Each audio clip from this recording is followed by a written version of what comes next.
ថ្ងៃនេះបានមុខម្ហូបដ៏ឆ្ងាញ់មកបង្ហាញជូនបងប្អូនទស្សនាព្រោះថាមុខម្ហូបនេះងាយស្រួលធ្វើឲ្យលឿនទៀតបងប្អូនហើយរសជាតិវិញជូរហឹរ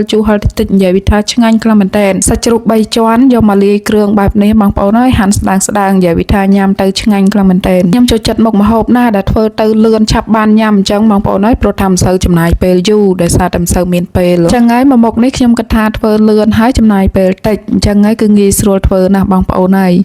ចាជាដំបូងគឺខ្ញុំមានសាច់ជ្រូកហ្នឹង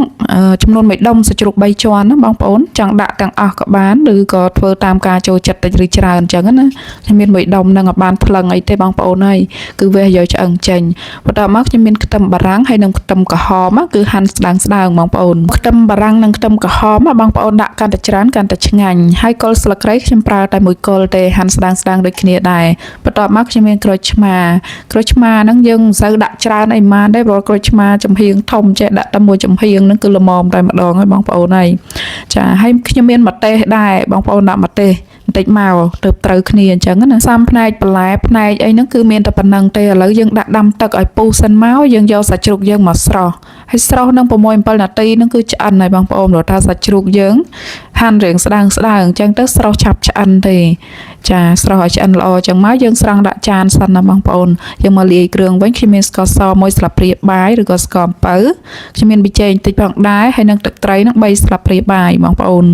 កូរឲ្យបានសព្វបន្តិចមកបន្ទាប់មកយើងថែមគ្រឿងយើងដូចជាគល់ស្លឹកគ្រៃម្ទេសអីហ្នឹងបងប្អូន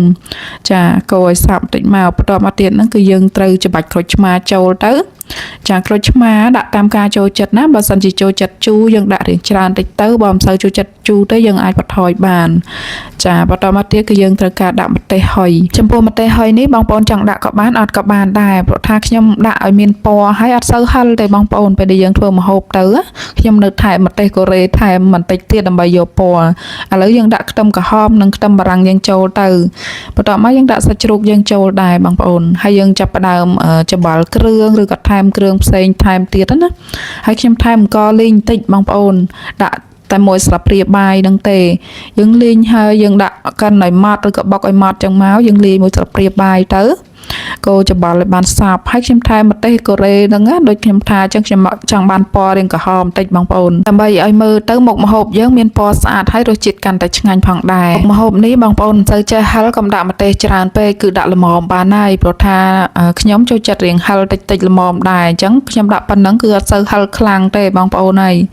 ចាឥឡូវយើងភ្លក់មើលតាមការចូលចិត្តយើងទៅបើខ្វះគ្រឿងអីយើងថែមនឹងទៅបងប្អូនចាពេលដែលលាយគ្រឿងហើយយើងដួសដាក់ចានអាចញ៉ាំបានហើយចង់បន្ថែមជីពីលើអីថែមទៀតក៏បានដែរឬក៏ដាក់ម្ទេសអីថែមតាមការចូលចិត្តអញ្ចឹងណាហើយយើងញ៉ាំជាមួយបន្លែហ្នឹងនិយាយពីថាត្រូវគ្នាខ្លាំងមែនទែនបងប្អូនមុខនេះធានាថារសជាតិឆ្ងាញ់ណាស់ពេលដែលបងប្អូនធ្វើឲ្យអត់ខុសបំណងទេ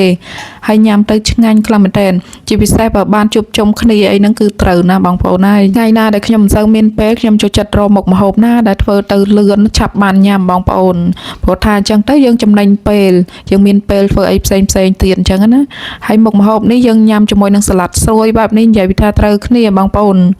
ចាអញ្ចឹងវិធីធ្វើខ្ញុំមានតែប៉ុណ្្នឹងទេហើយបើសិនជាចូលចិត្តណាបងប្អូនកុំភ្លេចសាកធ្វើទាំងអស់គ្នាព្រោះថាមុខនេះធានារសជាតិឆ្ងាញ់ខ្លាំងមែនទែន